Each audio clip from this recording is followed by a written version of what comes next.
ಮಾರಮ್ಮ ದೇವಿಯ ದರ್ಶನ ಪಡೆದಿದ್ದಾರೆ ಹ್ಯಾಟ್ರಿಕ್ ಹೀರೋ ಶಿವಣ್ಣ.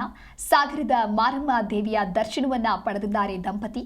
ದರ್ಶನದ ಬಳಿಕ ಸಾಗರದ ಶಾಸಕ ಬೇಳೂರು ಗೋಪಾಲಕೃಷ್ಣ ಕೂಡ ಹೇಳಿಕೆ ಕೊಟ್ಟಿದ್ದಾರೆ. ಅಂದರೆ ಬೇಳೂರು ಗೋಪಾಲಕೃಷ್ಣ ಕೂಡ ದೇವರ ದರ್ಶನವನ್ನ ಪಡೆದಿದ್ದಾರೆ. ಶಿವಣ್ಣ ದಂಪತಿ ತಾಯಿ ಆಶೀರ್ವಾದ ಪಡೆಯೋದಕ್ಕೆ ಬಂದಿದ್ದಾರೆ. ಶಿವಣ್ಣ ಎನರ್ಜೆಟಿಕ್ ಆಗಿ 100 ವರ್ಷಗಳ ಕಾಲ ಬಾಳಬೇಕು. ಕರುನಾಡ ಚಕ್ರವರ್ತಿ ಯಾವಾಗಲೂ ಗಟ್ಟಿ ಇದ್ರೆ ನಾವು ಗಟ್ಟಿಯಾಗಿದ್ದಂತೆ. ತಾಯಿ ಸಂಪೂರ್ಣವಾದ ಆಶೀರ್ವಾದ ಶಿವಣ್ಣ ಹಾಗೆ ಗೀತಕ್ಕಾಗಿ ಕೊಡಲಿ ಅಂತ ಹೇಳಿ ಬೇಳೂರು ಗೋಪಾಲಕೃಷ್ಣ ಹೇಳಿದ್ದಾರೆ.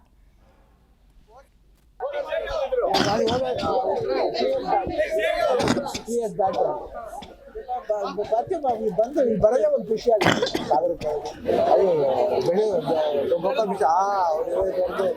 ಅದು ಆರಾಮ ಬರ್ತಾ ಇರ್ತದೆ, ಒಂದು ಆತ್ಮೀಯತೆ. ಅವಾಗ ನಮ್ಮ ಕಲಿಸ್ತಾ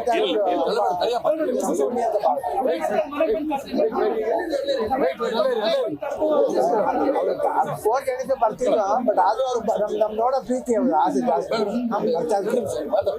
ಅವರು ತಾಯಿ ಆಶೀರ್ವಾದ ಪಡೆದು ಹೋಗ್ಬೇಕು ಅಕ್ಕನಿಗೆ ಹೇಳಿದ್ವಿ. ಇವತ್ತು ಬಂದು ತಾಯಿಯ ದರ್ಶನ ಪಡೆದು ಹೋಗಿದ್ದಾರೆ. ಶಿವಣ್ಣವರು ಇದೇ ತರ ಎನರ್ಜಿ ಆಗಿ 100 ವರ್ಷ ಕಾಲ ಬಾಳ್ಬೇಕು ಅನ್ನೋದು ಆ ದೇವಿಯಲ್ಲಿ ನಾನು ಸಹ ಬೇಡ್ಕೊಳ್ತೀನಿ. ಅವ್ರು ಚೆನ್ನಾಗಿರ್ಬೇಕು. ಯಾಕಂದ್ರೆ ಕರ್ನಾಟಕದ ಚಕ್ರವರ್ತಿ ಯಾವಾಗಲೂ ಗಟ್ಟಿ ಇದ್ರೆ ನಾವು ಗಟ್ಟಿ ಇದ್ದಂಗೆ ಅಂತ ಅರ್ಥ.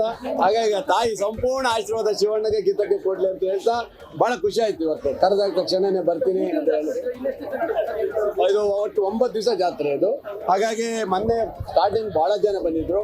ಹೋದ ವರ್ಷಕ್ಕಿಂತ ಈ ವರ್ಷ ಮತ್ತೆ ಡಬಲ್ ಜನ ಬರ್ತಾ ಇದ್ದಾರೆ. ಒಟ್ಟು ತಾಯಿಯ ದರ್ಶನ ಮಾಡೋಕ್ಕೆ ಬೆಂಗಳೂರು ಇದ್ದಂತೆ ಬರ್ತಾ ಇದ್ದಾರೆ. ಬಹಳ ದೊಡ್ಡ ಮಟ್ಟಕ್ಕೆ ನಡೀತಾರೆ. ಎಲ್ಲ ವ್ಯವಸ್ಥೆ ಮಾಡಿದ್ದೀನಿ. ಬಹಳ ಸುಂದರವಾದಂಥ ವ್ಯವಸ್ಥೆ, ಎಲ್ಲ ವ್ಯವಸ್ಥೆಯನ್ನು ಮಾಡಿದ್ದೀವಿ. ಸ್ಪೆಷಲ್ಲು ಎಲ್ಲದೂ ಬಿಟ್ಟಿದ್ದೀವಿ. ಬಸ್ಸು